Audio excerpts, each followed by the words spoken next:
Hello everyone. तो आप सभी कैसे हैं? सभी को हरे कृष्णा, राधे राधे। जैसा आप सभी को पता है, हम सभी अपना प्रैक्टिस सेट लेकर चलते हैं। तो अभी इसके पहले हम आप सभी को एसएसटी का प्रैक्टिस सेट लेकर चल रहे थे। तो सीडीपी बेचारी हमारी बहुत दिन से बिछड़ी हुई थी, तो सोचे कि आज सीडीपी को भी हम स्टार्ट कर देते हैं, क्योंकि आपके एग्जाम तक सीडीपी को भी स्टार्ट करे रखते हैं। इसके पहले तो हमने बहुत सारे सीडीपी के क्वेश्चन आपको दे दिए हैं, वहाँ से कर सकते हैं। लेकिन आज हम आपको क्या कर रहे हैं कि आज से फिर से सीडीपी स्टार्ट हो जाएगी, ताकि आपका रिविजन होते रहे। ठीक है। तो हम यहाँ पर जो नए बच्चे हैं वो सभी बच्चे, अ, अगर वीडियो अच्छी लगती है तो आप वीडियो को लाइक कर दिया करिए और चैनल को सब्सक्राइब कर लीजिएगा। बेल आइकन को क्लिक कर लीजिएगा, ताकि जो भी वीडियो आए वो आप तक पहुंच जाए। और जो बच्चे मतलब कि वीडियो नहीं देख पा रहे होंगे इसके पहले वाली, वो सारे हमने प्लेलिस्ट में ऐड कर दिए। अब सभी जाके एसएसटी का हमने इतिहास, भूगोल और आपका पेडागोजी सब अलग अलग और चैप्टर वाइज हमने किया है। और हिस्ट्री भी हमने, सॉरी, और सीडीपी भी हमने कर दिया है। बाकी देखिए ईवीएस की भी वीडियो आपको आ ही जाएगी, जो ईवीएस वाले बच्चे हैं। तो चलिए हम क्वेश्चन नंबर 1 से स्टार्ट करते हैं। क्वेश्चन नंबर 1 आपका कि बच्चों के विकास की प्रक्रिया किस प्रकार होती है। ऑप्शन ए है कि एक समान और क्रमानुसार होती है। बी है कि एक समान और व्यवस्थित अव्यवस्थित होती है। सी है कि व्यक्तिगत व क्रमानुसार होती है। डी है कि व्यक्तिगत व अव्यवस्थित होती है। तो आप उत्तर बताइएगा। क्वेश्चन को पहले ध्यान से देखिएगा, क्वेश्चन 2 बार पढ़ा करिए कि बच्चों के विकास की प्रक्रिया किस प्रकार होती है। जो बच्चों में डेवलपमेंट होता है, चिल्ड्रन में, वो किस तरीके से होता है। तो आइए हम यहाँ पर उत्तर देख लेते हैं। देखिए आप सभी अपना उत्तर दिया करिए। आप देखिए एक तरीके से ये टेस्ट करिए, क्योंकि हमने सीडीपी इतना पढ़ा दिया है कि आप पढ़ लिए होंगे। अब हम आपको सिर्फ टेस्ट की तरह सीडीपी लेकर चलेंगे। आप नंबरिंग क्या करिए, 1 2 3 4 30 तक किया करिए। 30 क्वेश्चन हम लेकर चलेंगे और उसके बाद हम क्वेश्चन पढ़ते हैं। अब आप भी पढ़ा करिए, आप अपना उत्तर दिया करिए। जब हम उत्तर बताते हैं तो अपने उत्तर का मिलान किया करिए। उत्तर सही होता है तो सही करिए, गलत होता है तो गलत करिए। लास्ट में आप काउंट करिए कि 30 में से कितना नंबर गेन कर पा रहे हैं, तभी आप जाकर वहाँ पर उतना नंबर पा पाएंगे। ठीक है। तो चलिए हम चलते हैं। जो इसका उत्तर होगा, इसका उत्तर हम देख लेंगे। ऑप्शन नंबर सी होगा कि व्यक्तिगत व क्रमानुसार। हम क्या करते हैं, विकास के प्रक्रिया को क्या करते हैं, बच्चे के विकास की जो प्रक्रिया होती है उसको किस तरीके से हम क्या करते हैं, किस प्रकार की होती है, वो व्यक्तिगत होती है और क्रमानुसार होती है। आगे चलते हैं अगले क्वेश्चन पर। क्वेश्चन नंबर 2 को देख लेते हैं। क्वेश्चन नंबर 2 में आपसे क्या कहा गया है, थोड़ा हम इसको छोटा करेंगे। आइए, क्वेश्चन में कहा गया कि आजकल सिद्धांतकार क्रांतिक अवस्था के बजाय संवेदनशील अवधि का प्रयोग करते हैं, क्योंकि ऑप्शन ए है कि विकास की प्रकृति गतिशील है। बी है कि विकास केवल आनुवंशिकता से निर्धारित होता है। सी है कि विकास केवल पर्यावरण द्वारा निर्धारित किया जाता है। डी आपका है कि विकास स्थिर और नियत है। तो उत्तर दीजिए क्या होगा आप सभी। तो आइए उत्तर देख लेते हैं। इसका जो उत्तर होगा हम देख लेते हैं क्या होगा। आप सभी अपना उत्तर दीजिएगा। तो चलिए अब इसका उत्तर देख लेते हैं। ऑप्शन नंबर ए बिल्कुल सही होगा। देखिए कैसे सही होगा कि आजकल जो सिद्धांतकार हैं और क्रांतिक अवस्था के बजाय क्या करते हैं, संवेदनशील अवधि का प्रयोग कर रहे हैं। क्यों? क्योंकि विकास की जो प्रकृति है कैसी है, वो डायनेमिक इन नेचर है। ठीक है। Development is dynamic in nature. वो विकास की प्रकृति कैसी है, गतिशील है, इसलिए ये इस तरीके का प्रयोग करते हैं। आगे चलते हैं। यहाँ पर देखिए क्वेश्चन क्या पूछा है, पॉजिटिव, उत्तर भी हमारा पॉजिटिव आएगा। तो यहाँ पर केवल निगेटिव हो गया, यहाँ पर केवल दिया है निगेटिव हो गया, यहाँ पर फिक्स्ड दिया है तो ये भी हमारा निगेटिव हो गया। तो पॉजिटिव हमारा यही बचा, तो ऑप्शन नंबर ए बिल्कुल सही हो जाएगा। आगे के क्वेश्चन पर चलते हैं हम। Question number 3। क्वेश्चन नंबर 3 में आपसे पूछा गया है कि नरेश और मुकेश उम्र के लगभग बराबर हैं, लेकिन दोनों के संज्ञानात्मक व सामाजिक विकास में अंतर है। यह किस सिद्धांत के कारण है। तो आइए हम उत्तर देख लेते हैं किस सिद्धांत के कारण होगा। ऑप्शन देख लेते हैं पहले। तो देखिए ये जो भी क्वेश्चन हम आपको लेके चले सारे प्रीवियस ईयर क्वेश्चन है, तो आप सभी यहाँ से करिएगा। ऑप्शन ए है कि विकास का शीर्षगामी सिद्धांत। ऑप्शन बी है कि विकास का समीप दूरभामुखी सिद्धांत। सी है कि व्यक्तिगत विभिन्नताओं का सिद्धांत। डी है कि एक रूपता का सिद्धांत। अब यहाँ पर अब आइए क्वेश्चन फिर से देख लेते हैं। पूछना क्या चाह रहा था कि नरेश और मुकेश क्या है, दोनों उम्र में लगभग बराबर है, सेम है। आप आपके दोस्त मान लीजिए बराबर हैं, लेकिन दोनों का जो संज्ञानात्मक और सामाजिक विकास में क्या है, अंतर है। तो ये किस सिद्धांत के कारण होगा। अगर आपके अंदर सामाजिक और संज्ञानात्मक विकास में अंतर होगा तो ये हो जाएगा आपका व्यक्तिगत विभिन्नता होगा। ठीक है। क्योंकि आप अलग हैं, वो अलग है, आप दोनों एक व्यक्ति हैं और दोनों में व्यक्तिगत विभिन्नता पाई जाती है। व्यक्तियों में क्या होती है, विभिन्नता पाई जाती है। आगे चलते हैं क्वेश्चन नंबर 4 पर। अब इसको छोटा करेंगे। क्वेश्चन है कि कथन दिया गया आपका कि बच्चों के विकासात्मक प्रतिमान की उपलब्धि में देरी के लिए सीधे आनुवंशिकता को जिम्मेदार ठहराया जा सकता है। ऐसा बिल्कुल नहीं है कि विकासात्मक सिर्फ हम सीधे आनुवंशिकता को ही करेंगे, पर्यावरण का भी दोष होता है इसमें। क्यों? क्योंकि पर्यावरणीय कारक विकास में कोई भूमिका नहीं निभाते, बिल्कुल नहीं, वो निभाते हैं, प्रॉपर निभाते हैं, क्योंकि हमारा आनुवंशिकता और पर्यावरण दोनों मिल के हमारे विकास में भूमिका निभाते हैं। तो हमारा ए भी गलत है और आर भी गलत है। ठीक है, तो आइए यहाँ पर हम देख लेते हैं उत्तर क्या होगा। ऑप्शन नंबर जो डी है बिल्कुल सही हो जाएगा, डी को आप सही कर लीजिएगा। आगे चलते हैं क्वेश्चन नंबर अगले पर हम। क्वेश्चन नंबर आपका 5 दिया गया है कि बच्चों का समाजीकरण, ऑप्शन ए है कि एक सरल और रैखिक प्रक्रिया है, बी है कि एक व्यवस्थित और सुव्यवस्थित प्रक्रिया है, सी है कि एक जटिल और बहुआयामी प्रक्रिया है, डी है कि एक निश्चित और स्थिर प्रक्रिया है। ठीक है, जो सोशलाइजेशन है वो चिल्ड्रन की कैसी प्रक्रिया आपको बताना है। क्या सिंपल और इनर प्रोसेस है, orderly and well laid out process है, या कॉम्प्लेक्स एंड मल्टीमेंशनल प्रोसेस है, या फिक्स एंड स्टैटिक प्रोसेस है। तो देखिए, जब आपको हिंदी ना समझ में आए तो इंग्लिश को एक बार देख लिया करिए। ठीक है, तो चलिए उत्तर देख लेते हैं। यहाँ पर क्या होगा, आपका सी होगा कि जो हमारा सोशलाइजेशन होता है वो हमारा इज ए कम्प्लेक्स एंड क्या होता है, मल्टी डायमेंशनल प्रोसेस होता है ये। ठीक है, तो यहाँ पर सी को सही कर लीजिएगा। याद रखिएगा, जो सोशलाइजेशन होता है वो complex and multi dimensional process होता है। ठीक है, अगर आपको हिंदी में नहीं याद हो रहा है, इंग्लिश में याद कर लीजिए। आगे चलते हैं क्वेश्चन नंबर 6 पर हम। देखिए, क्वेश्चन नंबर 6 में क्या पूछा गया है कि संज्ञानात्मक, क्या कह रहा है कि संज्ञानात्मक विकास के किस चरण में बच्चे अनुमान लगाने व अमूर्त चिंतन करने के कौशल हासिल कर लेते हैं। ऑप्शन ए कि संवेदी चालक, बी है कि पूर्व संक्रियात्मक, सी है कि मूर्त संक्रियात्मक, डी है कि औपचारिक संक्रियात्मक।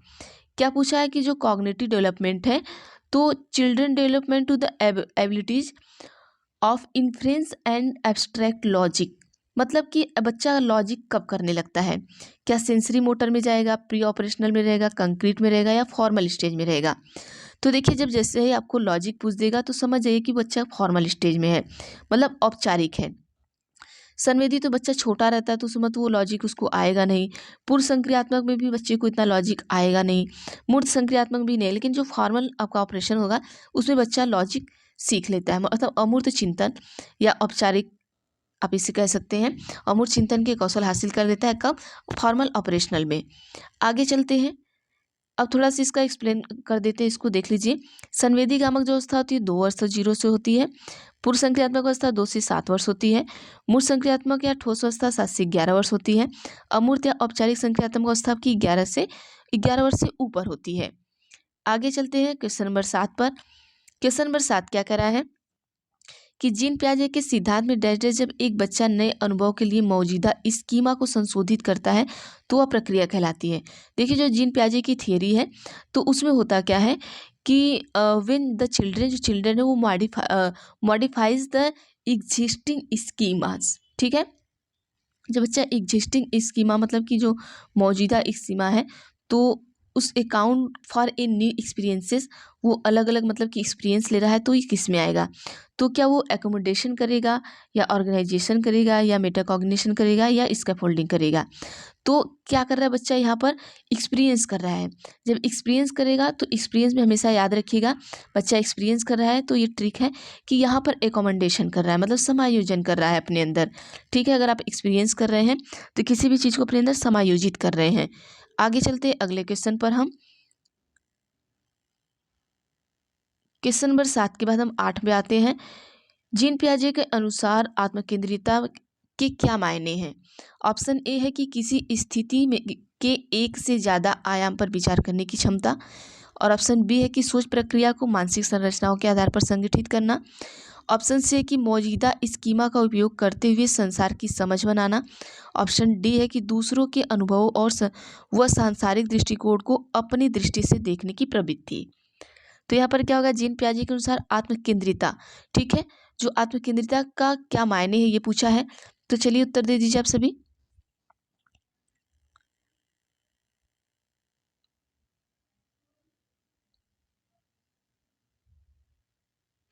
तो चलिए यहाँ पर उत्तर देख लेते, तो ऑप्शन नंबर डी होगा। जैसे आत्मकेंद्रिता है तो दूसरों के अनुभव व सांसारिक दृष्टिकोण को अपनी दृष्टि से देखने की प्रवृत्ति, यही हमारी आत्मकेंद्रिता होती है। ठीक है, आगे अगले क्वेश्चन पर चलते हैं। Question number 9। क्वेश्चन नंबर 9 में आपसे कहा गया है कि लेवाग्स्की के अनुसार डैश का संज्ञानात्मक विकास में महत्वपूर्ण क्या है, योगदान है। क्या कंडीशनिंग का है, क्या रिफोर्समेंट का है, क्या कल्चर कॉन्स्टेंट का है, क्या स्कीमा का है। अनुबंधन है, पुनर्बलन है, सांस्कृतिक परिवेश या स्कीमा है। तो लेवाग्स्की जहाँ पर दिख जाए वहाँ पर हमने आपको कहा, क्या कहा है, लेवाग्स्की हमेशा कल्चरल से संबंधित है। तो जहाँ पर लेवाग्स्की दिख जाए, अगर आपको सामाजिक सांस्कृतिक दिख जाए तो उस पर सीधा टिक करिएगा। तो ऑप्शन नंबर सी बिल्कुल सही हो जाएगा। आगे चलते हैं 9 के बाद 10 पर। हम 10 में आपसे क्या कहा गया है कि लेवाग्स्की के सिद्धांत पर आधारित कक्षा में किसको महत्व दी जाएगी। सस्वर पाठ रटने को, सहयोगात्मक सीखने को, सी है इनाम व सजा उपयोग को, डी आपका है कि प्रतिक्रियाओं के अनुबंधन को। तो ये थी लेवाग्स्की के आधार पर हम किसको देंगे, सहयोगात्मक सीखने को। रटना हमारा निगेटिव जाएगा, इनाम हमारा निगेटिव जाएगा, कंडीशनिंग और रिस्पॉन्सेज मतलब प्रतिक्रियाओं का अनुबंधन, ये भी हमारा गलत हो जाएगा। तो जो आपका कोलैबोरेशन होगा, कोलैबोरेटिव होगा, वो कोलैबोरेटिव लर्निंग होगा, मतलब सहयोगात्मक लर्निंग होगा। इसी को लेवाग्स्की के आधार में कक्षा को सबसे ज़्यादा महत्व दी जाएगी। आगे चलते हैं 10 के बाद हम क्वेश्चन नंबर 11 पर चलते हैं। क्वेश्चन नंबर 11 के लॉरेंस कोहलबर्ग ने अपने सिद्धांत में नैतिक विकास के कितने चरण प्रतिपादित किए हैं। ए है कि 6, बी है कि 7, सी है कि 5, डी है कि 4। तो उत्तर दे दीजिए आप सभी अपना। तो चलिए यहाँ पर हम देख लेते हैं कि जो लॉरेंस कोहलबर्ग थे, उन्होंने अपने जो उनका डेवलपमेंट का नैतिक विकास का जो सिद्धांत था, मतलब मोरल डेवलपमेंट का इन्होंने सिद्धांत दिया, ये याद रखिएगा। तो से देखिए, जो मोरल डेवलपमेंट है सबसे पहले किसने दिया था, तो सबसे पहले आपके नैतिक विकास का सिद्धांत जो है, नैतिकता का जो सिद्धांत है वो सबसे पहले पियाजे जी का आता है। लेकिन तो आपको इतना इसमें पढ़ना नहीं, इसको छोड़ दीजिए, जो हम उसी को पहले देख लेंगे। ठीक है, तो इन्होंने 6 चरण दिया। ऑप्शन नंबर ए देख लीजिएगा, इन्होंने क्या दिया, 6 चरण दिए हैं। अब उन 6 चरण को हम एक बार देख लेंगे, हो सकता है इसमें से पूछ सकता है। तो देखिए, पहला चरण आपका क्या है, पूर्व परंपरागत नैतिक अवस्था, जो 4 से 10 वर्ष की होती है। ठीक है,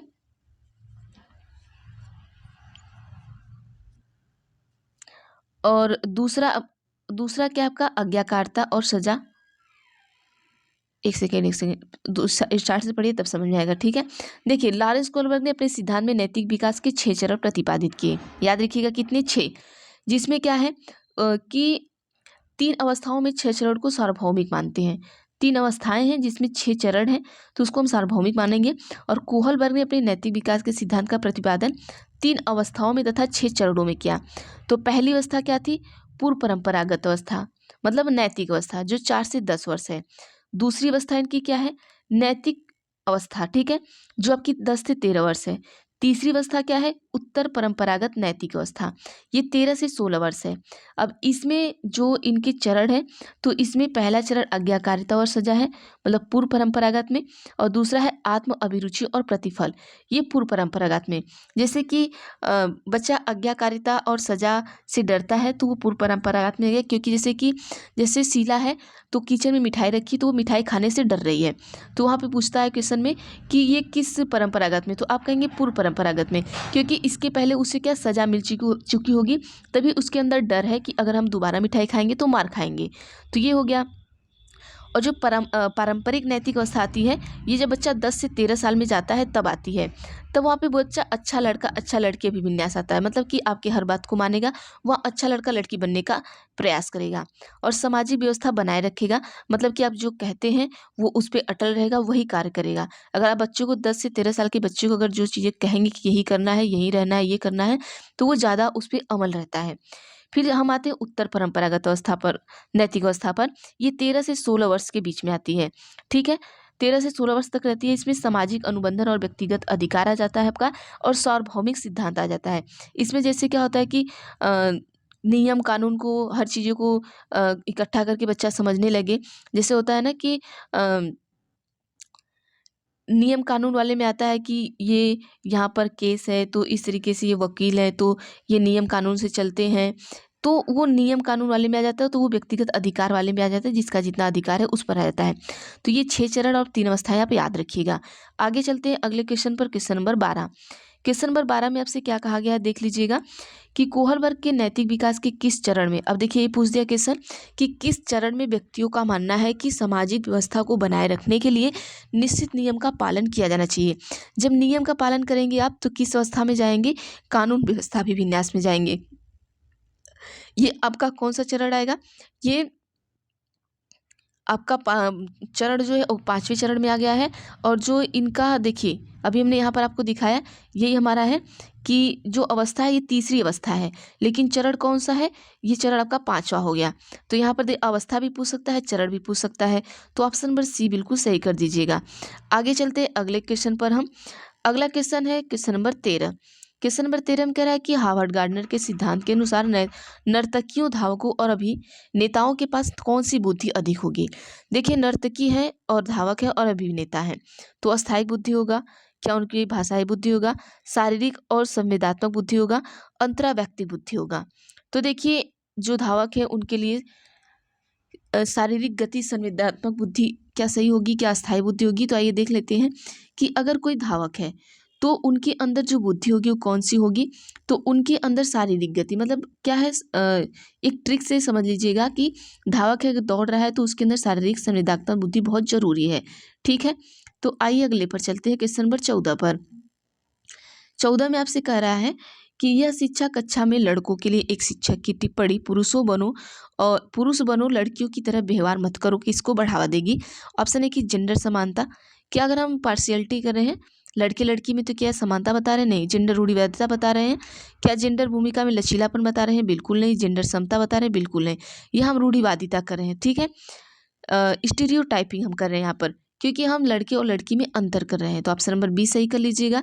आगे चलते हैं अगले क्वेश्चन पर, क्वेश्चन नंबर 15 पर आते हैं। क्वेश्चन नंबर 15 में आपसे कहना क्या चाह रहा है देख लीजिएगा कि बच्चों के आकलन के बारे में निम्न से कौन सा कथन सही है। ऑप्शन है कि मूल्यांकन का प्राथमिक उद्देश्य तुलना है, क्या मूल्यांकन करेंगे तो बच्चों में तुलना करना आपका उद्देश्य होगा, बिल्कुल नहीं होगा। बी है कि आकलन का प्राथमिक उद्देश्य चिंता और भय उत्पन्न करना है, क्या आप अगर आकलन करें तो बच्चे में मारेंगे पीटेंगे उसको भय उत्पन्न करेंगे, बिल्कुल नहीं, निगेटिव जाएगा ये। सी आपका है कि मूल्यांकन विभिन्न साधनों का उपयोग करके किया जाना चाहिए, ठीक है किया जाना चाहिए। मूल्यांकन में बच्चों द्वारा स्वयं मूल्यांकन शामिल नहीं होना चाहिए, ऐसा बिल्कुल नहीं है, तो ऑप्शन नंबर सी को बिल्कुल सही कर लीजिएगा। आगे चलते हैं अगले क्वेश्चन पर हम। Question number 16। क्वेश्चन नंबर 16 कह रहा है कि निम्नलिखित में से कौन समावेशी शिक्षा की भावना का पालन नहीं करता, ठीक है। जो आपका इंक्लूसिव एजुकेशन है उसकी भावना का पालन कौन नहीं करेगा, तो आइए यहाँ पर हम देख लेते हैं। ऑप्शन एक है कि क्या विभेदित निर्देश, बी है कि सीखने के लिए सार्वभौमिक डिजाइन, ये तो करेगा। पृथक्करण और नामीकरण, लेबलिंग कभी भी हमारे समावेशन का वो नहीं करता है, लेबलिंग हमारा निगेटिव हमेशा आता है, तो ऑप्शन नंबर सी को हम बिल्कुल सही करेंगे। क्वेश्चन निगेटिव पूछा था, बाकी ये तीनों चीज़ें हमारी पॉजिटिव हैं। आगे चलते हैं अगले क्वेश्चन पर हम। क्वेश्चन नंबर 16 के बाद हम आ जाएंगे 17 पर। 17 में देखिए क्या पूछ रहा है आपसे।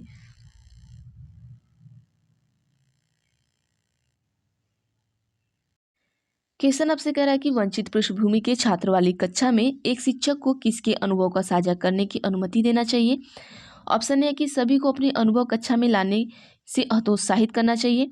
हतोत्साहित हमारा कहाँ जाएगा, निगेटिव। क्वेश्चन क्या पूछा है, पॉजिटिव पूछा है। ऑप्शन बी है कि केवल प्रभावशाली समूह के बच्चों को अनुभव साझा करने के लिए प्रोत्साहित करना चाहिए, केवल, निगेटिव चला गया। ऑप्शन सी है कि केवल, फिर यहाँ पर केवल आ गया, निगेटिव चला गया। अब बच्चा हमारा एक, ये हमारा उत्तर सही हो जाएगा। क्वेश्चन ध्यान दीजिएगा, क्वेश्चन पॉजिटिव है तो उत्तर भी पॉजिटिव, क्वेश्चन निगेटिव तो उत्तर भी निगेटिव। आगे चलते हैं अगले क्वेश्चन पर हम। क्वेश्चन नंबर 18 को ध्यान से देखिएगा, ऑप्शन बाद में दिखाएंगे हम। क्वेश्चन है कि शारीरिक गतिक विकलांगता से जूझते छात्रों को समायोजित करने के लिए स्कूल को पहुंच और बाधा मुक्त वातावरण की सुविधा प्रदान करनी चाहिए, जिसमें निम्नलिखित प्रावधान शामिल हो। अब आइए यहाँ पर हम देख लेते हैं, क्वेश्चन को ध्यान से देख लीजिएगा आप सभी। चलिए हम यहाँ पर ऑप्शन देखते हैं। ऑप्शन है कि पहिया कुर्सी व्हील चेयर, ऑप्शन बी है कि वॉकर, सी है कि हैंड रेल के साथ रैम्प, डी है 3 है आपका, 4 है कि उभरा हुआ टाइल, और 5 आपका है कि ब्रेल प्रणाली। अब ऑप्शन ए है कि 1 2 3, ऑप्शन बी है कि 2 3 4, ऑप्शन सी है कि 2 3 4, और ऑप्शन डी आपका है कि 1 2 3 4 5। तो आइए यहाँ पर देख लेते हैं, हमारा ऑप्शन नंबर ए बिल्कुल सही होगा कि 1 2 3। देखिए यहाँ पर क्या है, जो शारीरिक गति से अगर बच्चा विकलांग है तो इस तरीके से जूझ रहा है तो उन्हें पहिया कुर्सी व्हील चेयर चाहिए, वॉकर चाहिए उनको, और उसके बाद क्या कहेंगे हैंड रेल के साथ रैंप चाहिए। उभरा हुआ टाइल क्या करेंगे, ब्रेल प्रणाली क्या करेंगे, ये अगर बच्चे को आँख से कम दिखाई देता है तब, ठीक है, अगर बच्चा दृष्टिविहीन है तब ये दोनों का यूज करेंगे, बाकी नहीं करेंगे। आगे चलते हैं अगले क्वेश्चन पर, हम 19 पर चलते हैं। क्वेश्चन नंबर 19, निम्नलिखित में से कौन सी अधिगम अक्षमता से जूझते वाले छात्र की विशिष्ट पहचान विशेषताएं हैं। ऑप्शन ए है कि पढ़ने में शब्दों या पंक्तियों को छोड़ देते हैं, वर्तनी में गलती करते हैं। बी है कि 2 फुट की दूरी पर परे चीजें नहीं देख सकते। सी है कि एक ही गति क्रिया को बार बार करते हैं। डी है कि 70 डीबी की आवाज नहीं सुन सकते। तो देखिए निम्नलिखित में कौन अधिगम अक्षमता से जूझने वाले छात्र की विशिष्ट पहचान है। अगर बच्चा क्या है, लर्निंग डिसेबिलिटी बच्चे के अंदर है, तो यहाँ पर क्या होगा, तो आइए हम देख लेते हैं। अगर बच्चे के अंदर लर्निंग डिसेबिलिटी है तो बच्चा पढ़ने और शब्दों को पंक्तियों को छोड़ देते हैं और वर्तनी में क्या करते हैं, गलती करते हैं। ये सब चीज़ें नहीं आएंगी क्योंकि यहाँ पर क्या उनके में लर्निंग डिसेबिलिटी है। अगर लर्निंग डिसेबिलिटी है तो वो रीडिंग मिस्टेक करेंगे। ठीक है, चलिए आगे चलते हैं क्वेश्चन नंबर 20 पर। क्वेश्चन नंबर 20 को ध्यान से देखिएगा। क्वेश्चन है कि प्रतिभाशाली बच्चों के बारे में निम्नलिखित में से कौन सा कथन सही है। ऑप्शन ए है कि प्रतिभाशाली बच्चों को किसी भी खास शैक्षणिक संशोधन की आवश्यकता नहीं होती। ऑप्शन बी है कि प्रतिभाशाली बच्चों को बार बार करने के लिए बहुत ही सरल नियमित कार्य दिए जाने चाहिए। ऐसा तो बिल्कुल नहीं है कि हम उसको हमेशा सरल सरल कार्य दें। ऑप्शन सी है कि प्रतिभाशाली बच्चों में बहुत अधिक भावात्मक परिपक्वता होती है। ऑप्शन डी है कि प्रतिभाशाली बच्चों की सीखने की विशिष्ट जरूरतें होती हैं जिन्हें अक्सर कक्षाओं में नज़रअंदाज कर दिया जाता है। तो यहाँ पर देखिए ऑप्शन नंबर सी जो बिल्कुल से डी बिल्कुल सही हो जाएगा कि जो प्रतिभाशाली बच्चे होते हैं उनमें सीखने की बहुत अधिक विशिष्ट जरूरतें होती हैं, लेकिन अक्सर क्या होता है, उन्हें नज़रअंदाज कर दिया जाता है। तो ऑप्शन नंबर डी सही कर लीजिएगा। अगले क्वेश्चन पर चलते हैं 21 पर, थोड़ा बड़ा कर देते हैं आपको अच्छे से दिखे। चलिए क्वेश्चन आपका है कि माध्यमिक कक्षाओं में छात्रों की सक्रिय भागीदारी को किसके द्वारा बढ़ावा दिया जाना चाहिए। ऑप्शन ए कि सकारात्मक और नकारात्मक पुनर्बनल के द्वारा। बी है कि निष्क्रिय श्रवण द्वारा। सी है कि प्रतियोगी को बढ़ावा देकर। डी आपका है कि पूछताछ और जांच की प्रक्रियाओं के माध्यम से। तो देखिए सक्रिय भागीदारी को किसके द्वारा बढ़ावा देंगे, क्या नकारात्मक, बिल्कुल नहीं, निष्क्रिय बिल्कुल नहीं, प्रतियोगिता बिल्कुल नहीं, ये तीनों हमारे निगेटिव में जाएंगे। तो ऑप्शन नंबर जो डी है वो बिल्कुल सही हो जाएगा। आगे चलते हैं अगले क्वेश्चन पर, हम 21 के बाद हम चलते हैं 22 पर। अब देखिए कथन और कारक पूछा है। कथन अब क्वेश्चन पूछे कारक का, तो कथन अगर पढ़ लीजिए, कथन पढ़ने के बाद जब कारक पढ़िए तो कब क्यों कैसे मतलब क्वेश्चन कर दीजिए। अगर क्वेश्चन कर दिए हैं और तर्क आपका उत्तर दे दिया तो समझिए तर्क भी क्या कर रहा है, कथन का क्या कर रहा है, सही व्याख्या कर रहा है, नहीं तो नहीं कर रहा है। अब आइए देखते हैं इसमें होता क्या है। कथन ये है कि समकक्षियों से चर्चा व संवाद की शिक्षा शास्त्रीय पद्धतियाँ समस्या समाधान के कौशल के विकास में बाधा डालती हैं। ऐसा तो बिल्कुल नहीं हो सकता। क्यों? क्योंकि अधिगम की प्रक्रिया का स्वरूप व्यक्तिवादी है, न कि सामाजिक। बिल्कुल नहीं, दोनों है, दोनों हो सकता है। तो इसका उत्तर देख लेते हैं क्या होगा हमारा। तो यहाँ पर आपका जो उत्तर होगा देख लीजिएगा, एक सेकेंड, ऑप्शन नंबर डी होगा कि यहाँ पर दोनों गलत हैं। हमने कहा कि देखिए कैसे है कि ऐसा तो नहीं है ना कि जैसे कि अगर समकक्षी मतलब साथ में बच्चा पढ़ रहा है, अगर हम उसके साथ क्या कर रहे हैं, बातचीत कर रहे हैं, अपनी समस्या का समाधान कर रहे हैं, तो ये हमारे विकास में बाधा डालेगी, हमें आगे बढ़ने नहीं देगी। ये बात तो बिल्कुल गलत है। अगर हम प्रॉब्लम सॉल्विंग कर रहे हैं तो जो हमारी विकास है उसको हमें ये बढ़ावा देती है। तो और क्या ये व्यक्तिवादी है, न कि सामाजिक। हमारा जो अधिगम है वो सामाजिक भी है, हम समाज से भी सीखते हैं और व्यक्तियों से भी सीखते हैं, तो इसलिए दोनों गलत हो जाएगा। आगे चलते अगले क्वेश्चन पर, हम क्वेश्चन नंबर 23। क्वेश्चन नंबर 23 देखिएगा क्या है कि एक शिक्षक को अपने विद्यार्थी को किस प्रकार के लक्ष्य निर्धारित करने के लिए प्रोत्साहित करना चाहिए। क्या महारत उन्मुख, बी है कि प्रदर्शन उन्मुख, सी है कि विफलता को स्वीकारने वाले, डी है कि असफलता से बचने वाले। तो आप यहाँ पर क्या करेंगे, अगर आप एक शिक्षक हैं तो आइए उत्तर देख लेते हैं। अगर आप एक शिक्षक हैं तो महारत उन्मुख के लिए उनको क्या करेंगे, प्रोत्साहित करेंगे हमेशा। ठीक है, अगला क्वेश्चन चलते हैं 23 के बाद 24 पर चलते हैं। 24